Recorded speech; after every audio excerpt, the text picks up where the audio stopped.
for Anxiety and OCD, Episode 9. Today we are talking to Erica Kessee, who is a good friend of mine and just fellow entrepreneur. She is going to share with us something that she created called Try On Therapy. I'll let her tell you more about that. But one thing that I want you to pick up, hopefully from this conversation, is an understanding that there are many different types of counselors and many different personalities of counselors and many different counseling approaches that those counselors utilize. And this can really help you in terms of if you're processing, searching for a counselor or what you might need from a counselor. And of course, I couldn't have Erica on the show and not ask her about her experience with racial issues and mental health in the Black church, but I was not prepared for what she was going to say. So let's go ahead and dive in to this episode with Erica. Okay, Miss Erica. So you and I used to share an office space together, right? It was a blessing too, because another colleague told me about you and that you had an office. And I was like, yes, I was so excited because I was able to be in a space and start my practice in my own office. And it was ready for me to hang my shingle. Yeah. And we have to let people understand that this office space was very small and you somehow found a way to make it super cute and homey. And you had someone help you decorate. It was adorable. Very adorable. I was very proud of my space. Loved my little space, my little couch. It was, but everybody, I was like the smallest couch. When you enlist a decorator, they are able to they work wonders. So it's like, okay, please. And yes, it was absolutely. so cozy and sweet. Right. Yeah.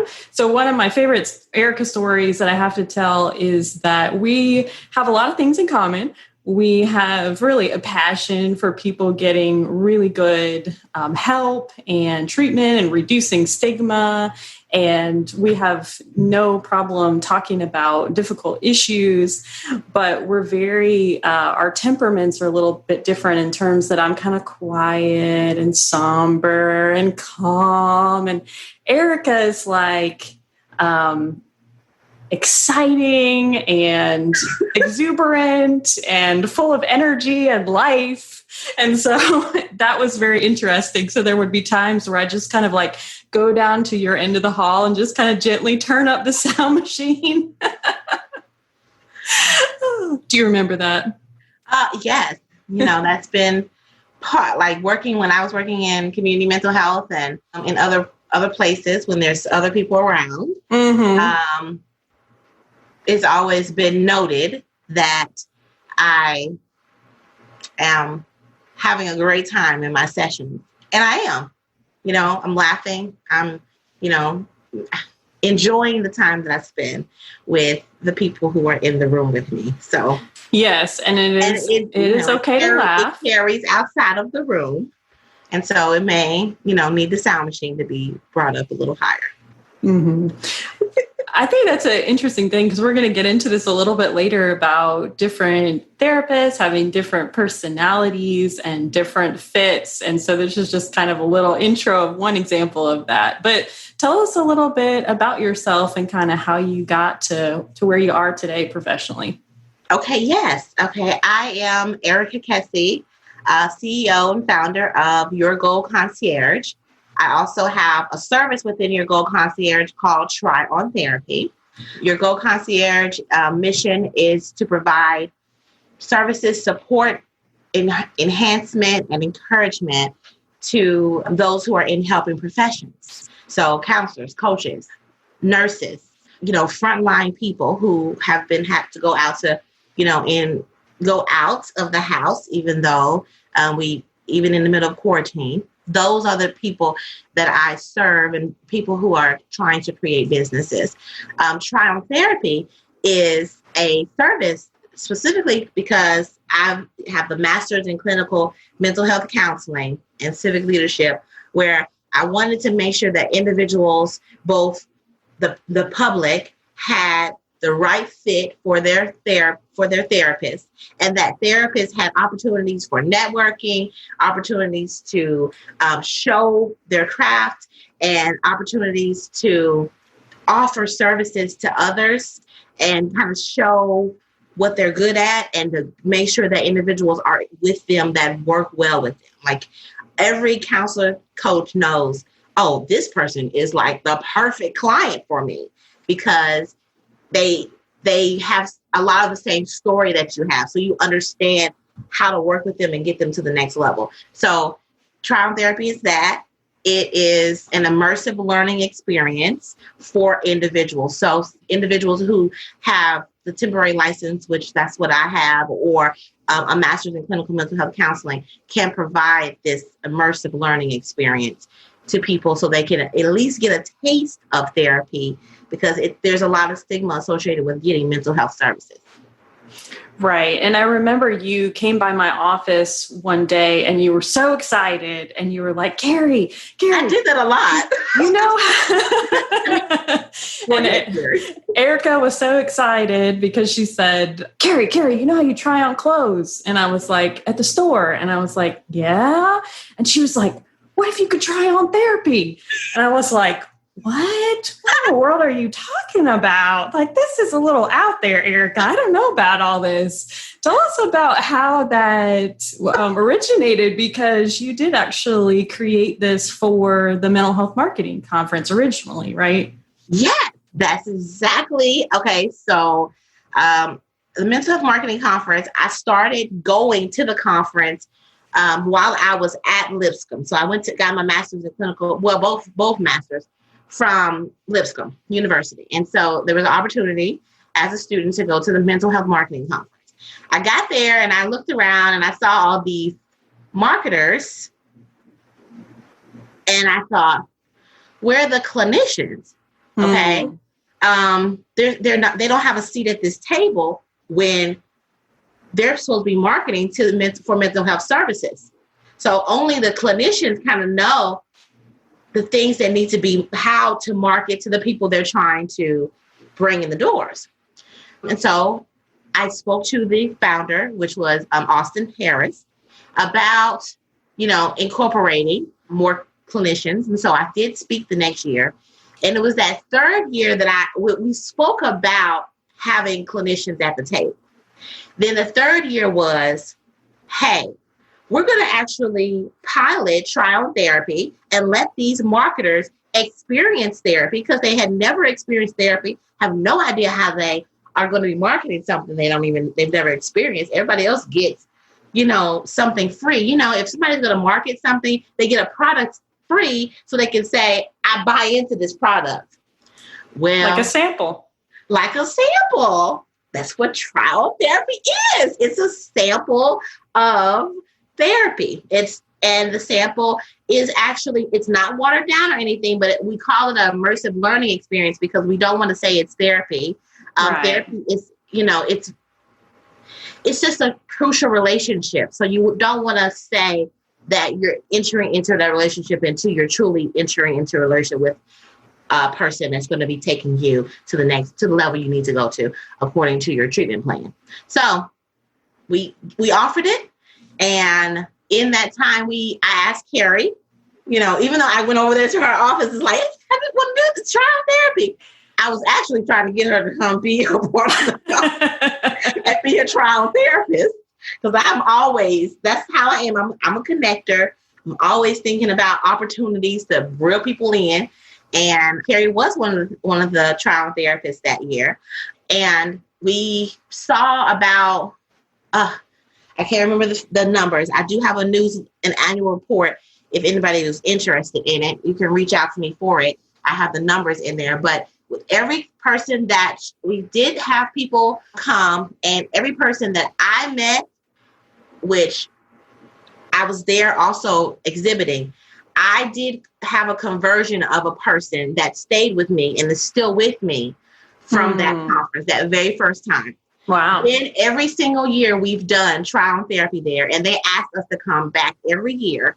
That's awesome. Put trial on therapy in there because there's marketers, people who've never experienced it, and it's just valuable. It just makes sense to me. Mm-hmm. And now you've expanded to other places, and it's not just for the conference, and it's not just for marketers. So what other locations have you been to where you've utilized this? Yes. Okay. So because of the success of the Mental Health Marketing Conference, I also have done it as trial therapy is very flexible. So we've been to the Sexual Assault Center here in Nashville, Tennessee, and we did it as, they were talking about a particular thing that could trigger individuals. So there was therapists there who could be available for anyone that was triggered. But then we also provided sessions at the end of the conference, and I closed 2 people from that. When I say closed, they converted into clients. Then I've done the Sexual Assault Center twice. And then we've been to, after the second time doing the Mental Health Marketing Conference, I met a lady with HCA, Health Corporation of America, and they had a hiring event at Top Golf, which is a place where people can do golf and shoot their ball. They're trying to hit a target, right? Yeah. They're hitting the golf ball into a target. I've never done it before, but it looks It's fun. So much fun, Carrie. You got to do it. Okay. But it's a cool place. And so we went there and we provided group therapy. So trial group. Okay. Yeah. And so we had therapists there. They wanted group. They wanted to hit as many people as possible.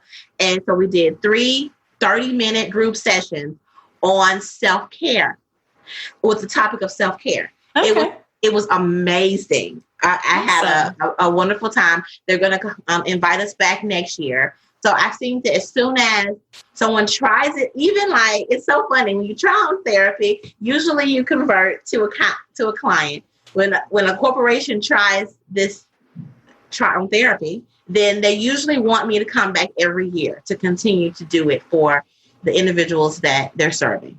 Yeah, it's been a great success for you. And I think it's opened a lot of people's minds to what therapy is. Like maybe people have ideas that it's something mystical or they're really uncomfortable about it. Like it's this big mystery. Like what in the world do you do in there? Yeah, that's what part of our marketing, what happens behind those closed doors. A part of the marketing is also learn the product of therapy. The product of therapy is sitting with that therapist. The therapist is the product. Right. And the therapist you need to have a relationship with that person and get the right fit with that person. So I recommend you not just meet someone and say, okay, I'm going to go through therapy with that person. I feel like you should shop around. Get a sample here and a sample there of how they flow, how it feels in the session, what things they say that they want to, the methods that they would like to show you. And mainly I would have to say how it feels, because if you have if you're doing some transference or anything else, which is when you feel some feelings about this person and you've never met them, but they bring up things in you that are not so good, then they don't need to be your therapist. You need to get somebody else. You mean if they remind you of your mother who you have a strained relationship with, it may not be the best fit. Yes, it's not a good fit. So talk about that a little bit, because I think a lot of times people approach finding a therapist like they would a doctor. Like, okay, well, maybe who's in my insurance network, or who's the person that's within the 10-mile radius of me, and looking for a therapist really needs to be a very different process than that. Oh my goodness, Carrie, I just had a bright idea, and maybe we should collaborate on that. Oh, I'm sorry. This is how I am. But yes, it should be a different process. And you're right. Oh, well, let's talk through that process now. It can't be that way. It can't be So that's why they give you, when your insurance gives you a list, they give you the list is pretty big. Right. You need to go through and call through.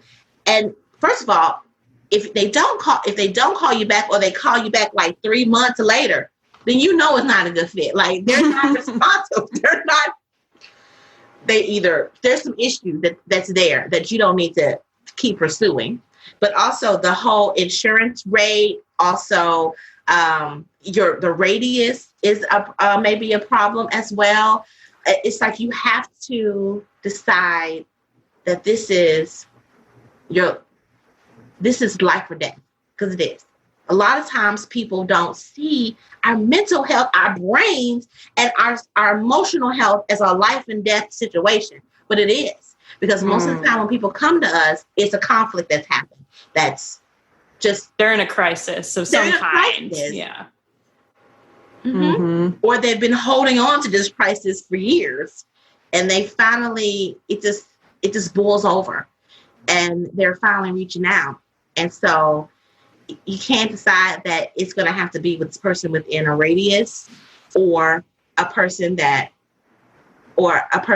maybe the first person that you get to answer the phone. I think the process of finding a therapist is really important. And I can only share from my own personal experience of finding a therapist. There was one period of my life where I really wanted to see a female therapist. And I thought, that person is going to be someone who I would feel more comfortable with. I don't feel comfortable with talking with a male right now. But then after I went through some other things, and I was really looking to get back into the dating world after my divorce.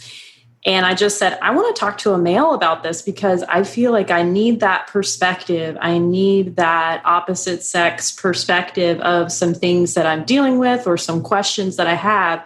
And that was just so helpful. So even sometimes that male or female distinction, sometimes people feel more comfortable with a younger therapist. Sometimes people feel more comfortable with an older therapist.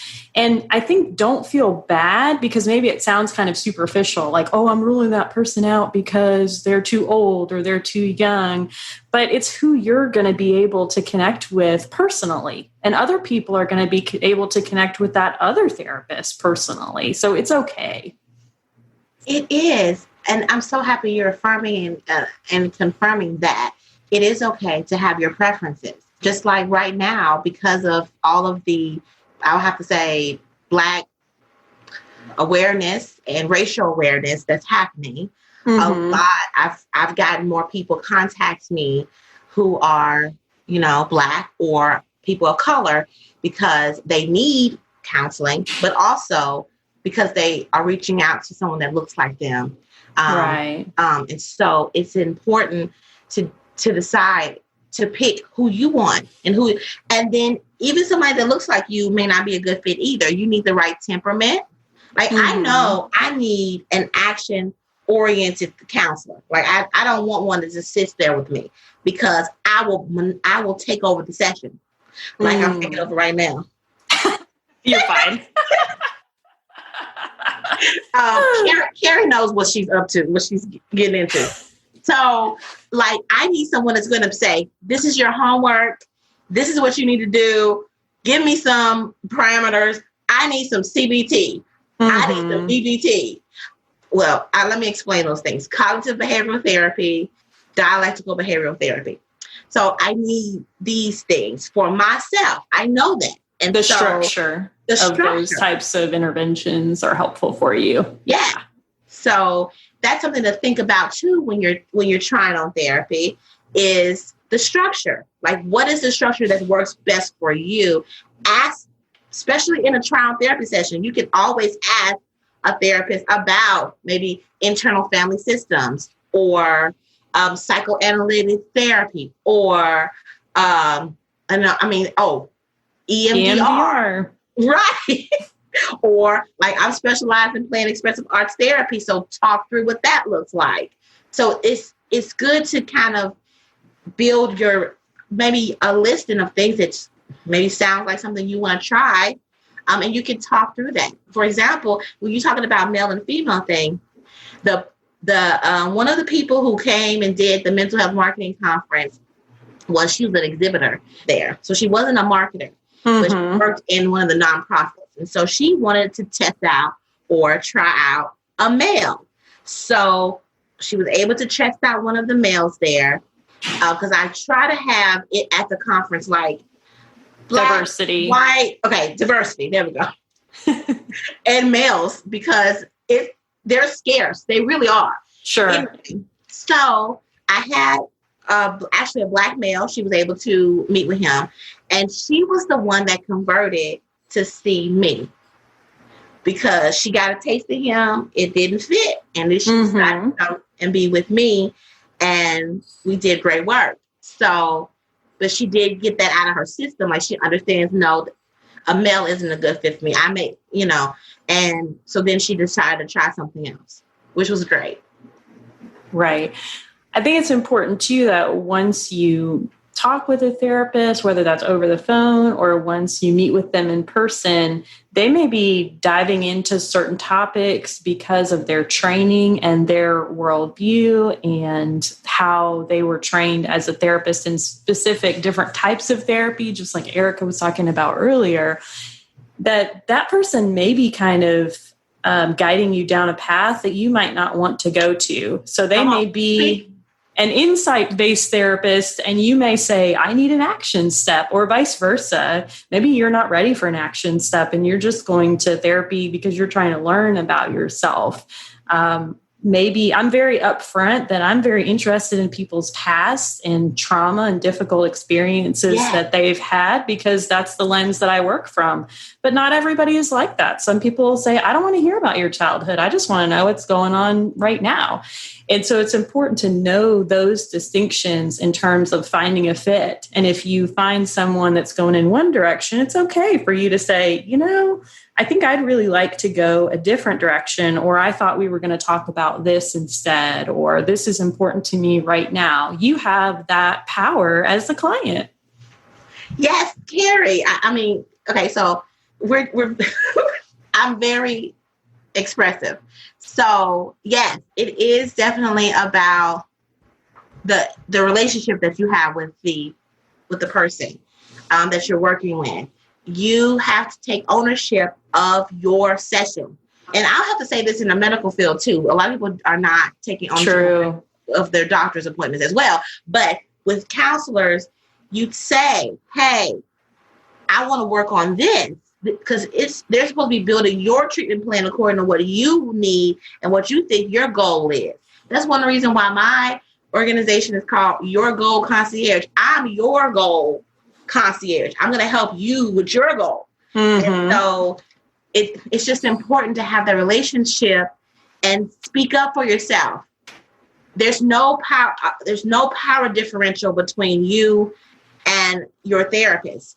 They are an expert in what they're an expert in, so they do understand that because they got the master's degree, but you're the expert on you, and they're there to help you work through and deal with and support you in where you're going.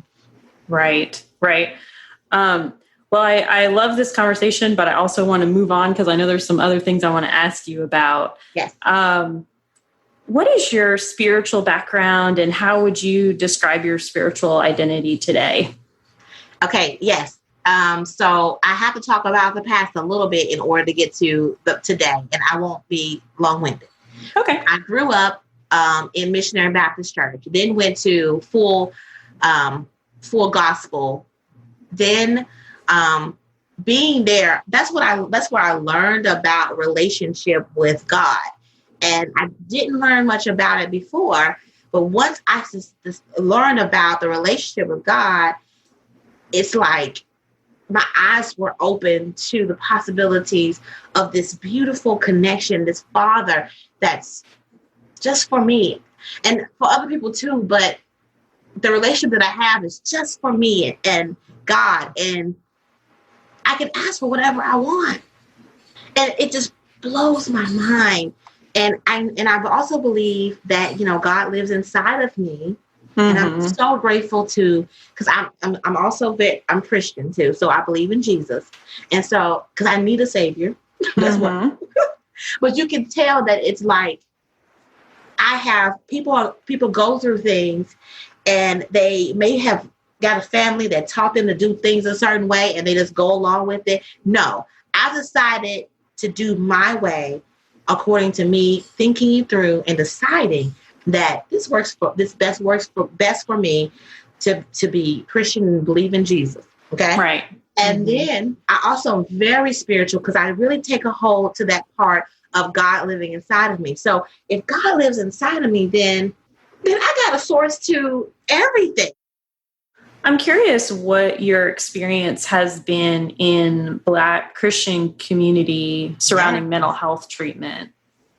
Okay. So I had a group that I was trying to promote that never really happened because people are not ready to have this conversation. Carrie, people are not. Okay. The Black church, and it's not just Black churches too. It's also because I went to some actually Church of Christ churches to do some things and try to do some things, but it's just I've noticed that it really doesn't want to deal with things. It's like an ostrich with its head in the sand. It does not want to deal with the real things that's happening. Let's pretend this is not going on. Let's pretend people are not struggling with these big issues like anxiety or OCD. Okay. Yes. No one, they don't want to talk about them. But I would think that you could find evidence in the Bible where there was somebody who was displaying the symptoms of anxiety and how they persevered, or OCD and how they persevered.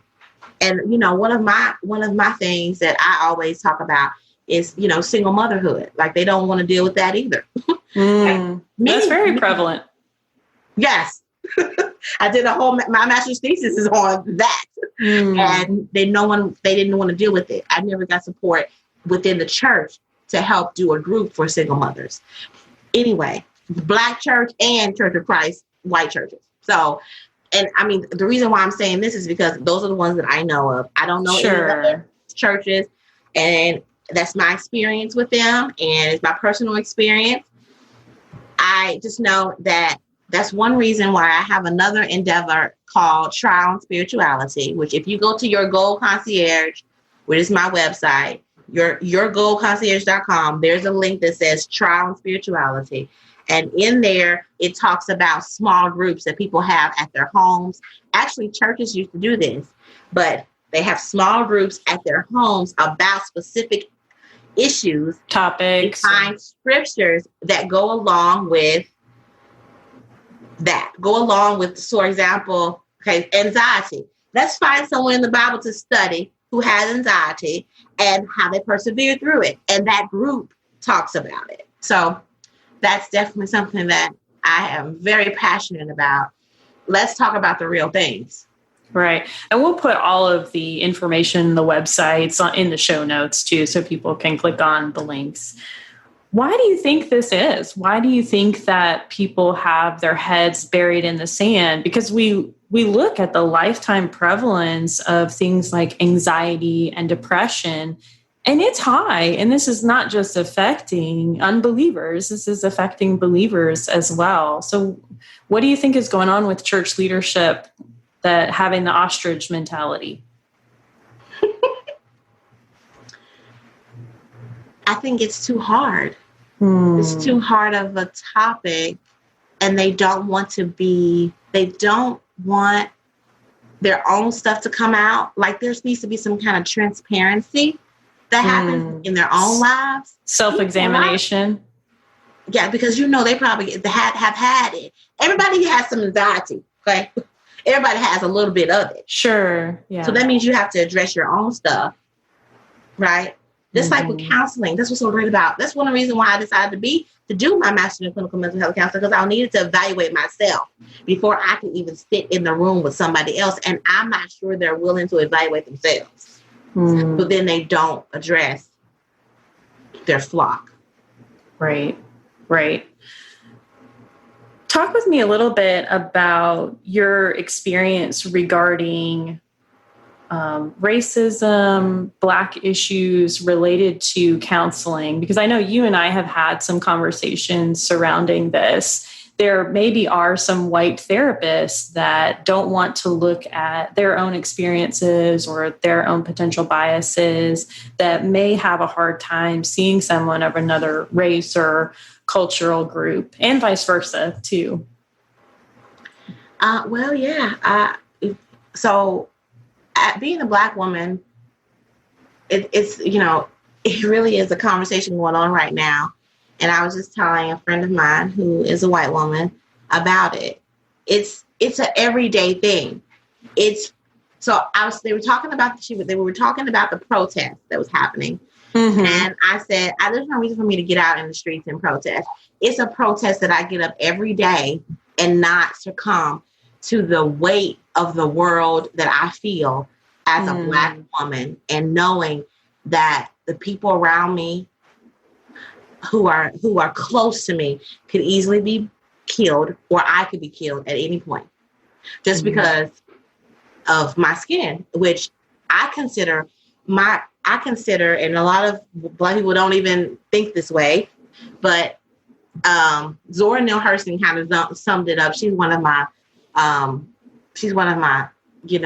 role models, is that my race is only a part of who I am. Like, that's just like, right, brown coloring on top. Like, there's so much of me that doesn't have anything to do with my race, but it's just one of the, parts. Just like I am, I love to giggle. It's the same thing. It's just one of the things. So everybody puts so much merit on it, and seeing the differences in us when there's so many similarities. My experience with racism is every day. Like, I hear it, I feel it, I see it all the time. And I can tell you many stories. One thing is I get, and this is what I feel,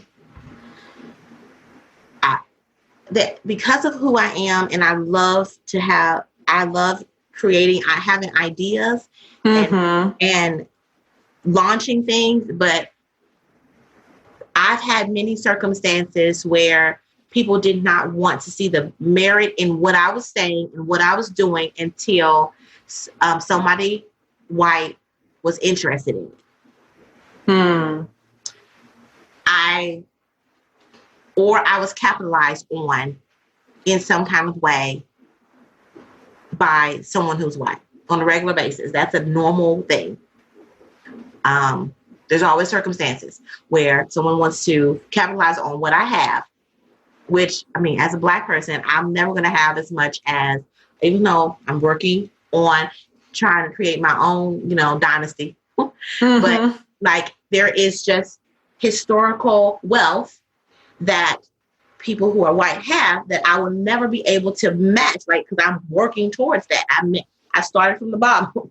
So, but everything there's always someone who tries to align with me to try to capitalize on me. Even my supervisor that I had.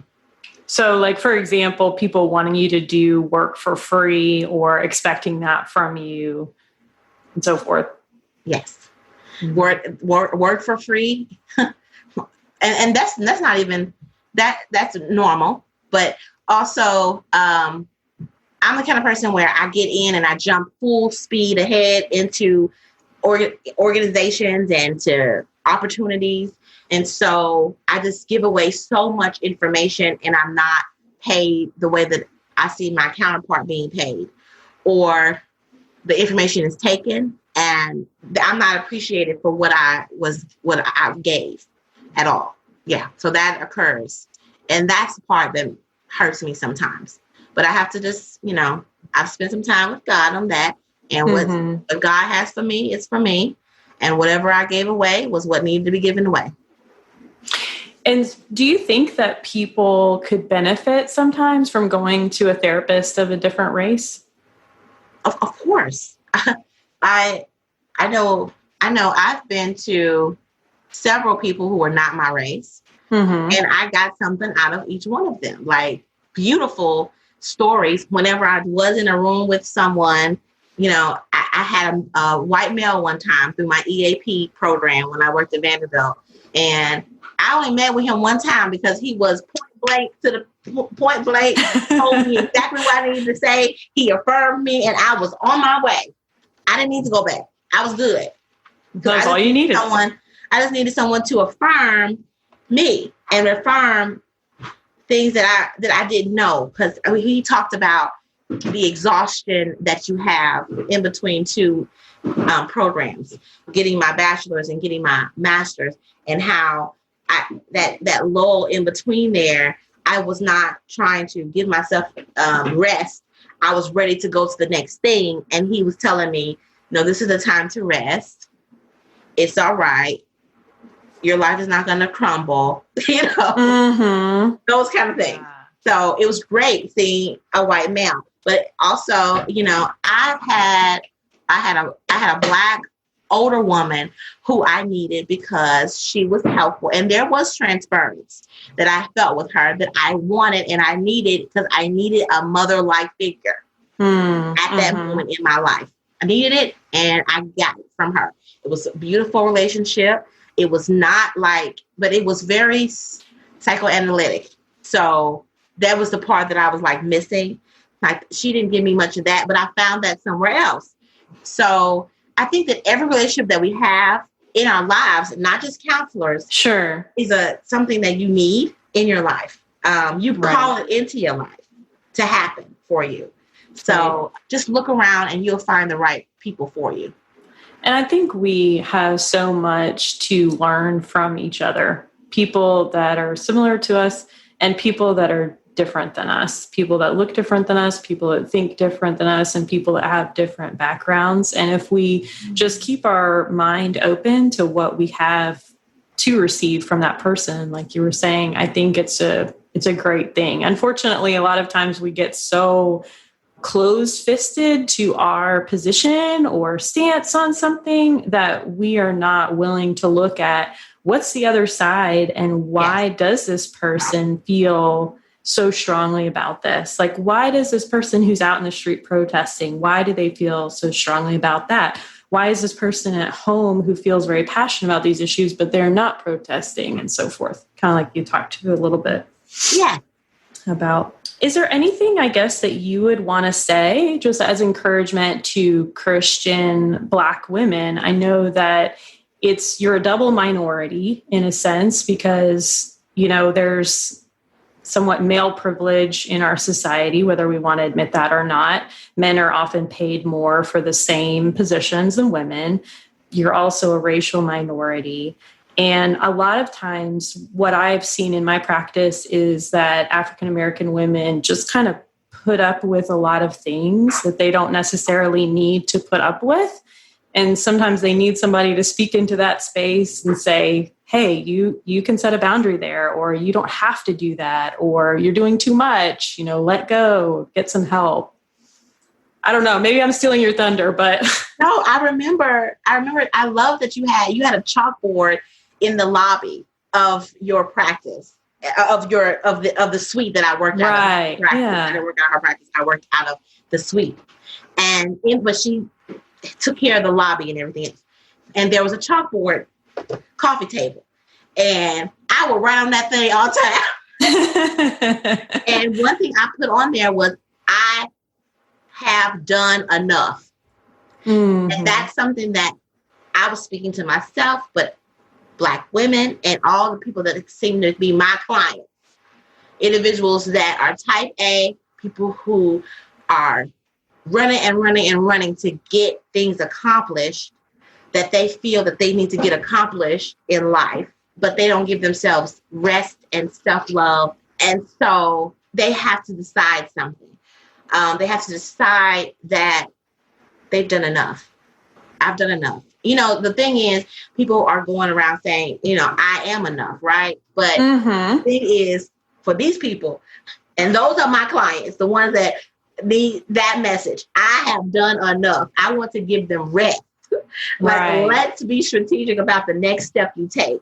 Let's not just go right into something else.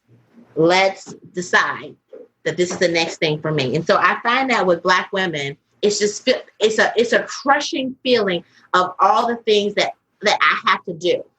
I have to manage my relationship with my male friend or my partner, my children. Oh, we're doing virtual school right now. My business, my boss, my I also feel the burden of the whole Black community. Like it is felt, because with every person, like recently we just had another black male murder. It's just weighs down on us, and it makes us want to run to do something to fix it. But I've done enough. And another affirmation I would love to give is that I just recently started, and it felt so good, was I am at peace with the progress in my life. That made me just do a deep breath, because I am. If I could just be at peace at the progress, because you have done, just take, like, you get success amnesia and you think that you didn't do a lot. But if you sit and think about all the things you have done, then you can sit and think about what you're grateful for. It'll make you sit down and be strategic about the next thing that you're going to do. Because progress is more important than perfection. Yes. Yeah. Good.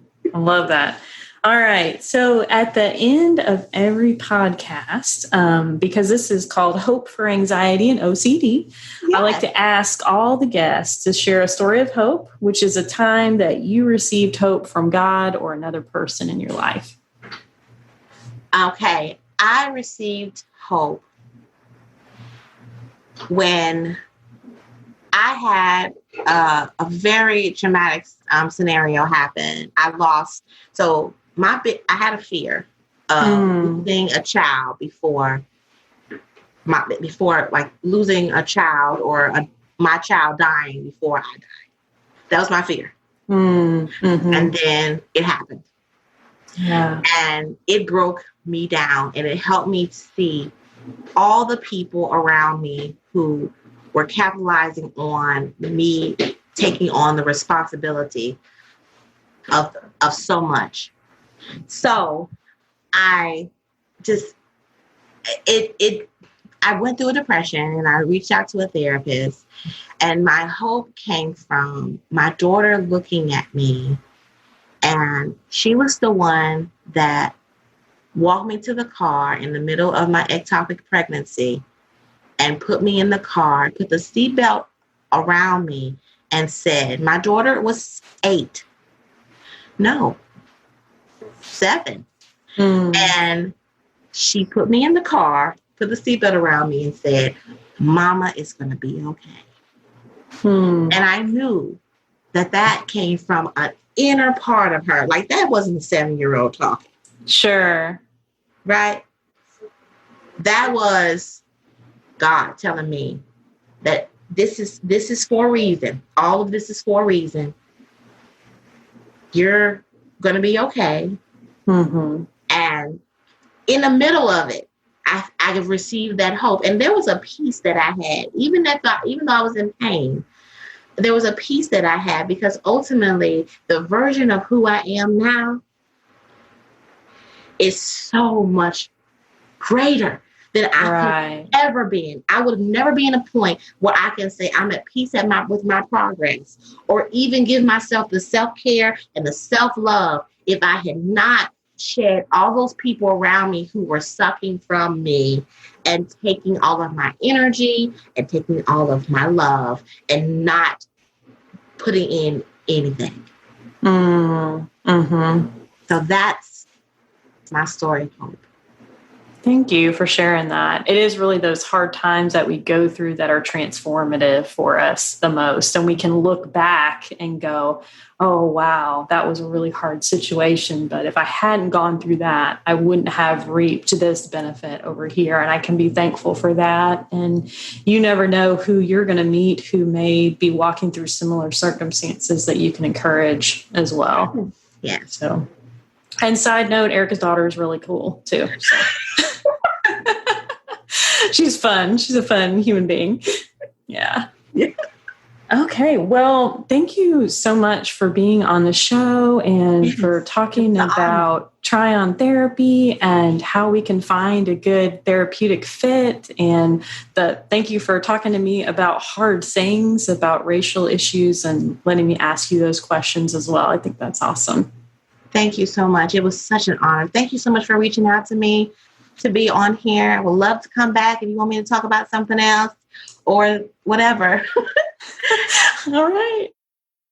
Everyone, I had no idea that Erica was going to speak so strongly about her experience related to mental health in the Black church. And remember, this is just one person's experience that we're interviewing. Thank you so much for listening to the show. If you feel like our content is valuable, I really hope that you will tell a friend and say, hey, I found this podcast and I think you might be interested. Why don't you give it a listen? I'm sure you know somebody that needs a little hope. Hope for Anxiety and OCD is a production of By the Well Counseling.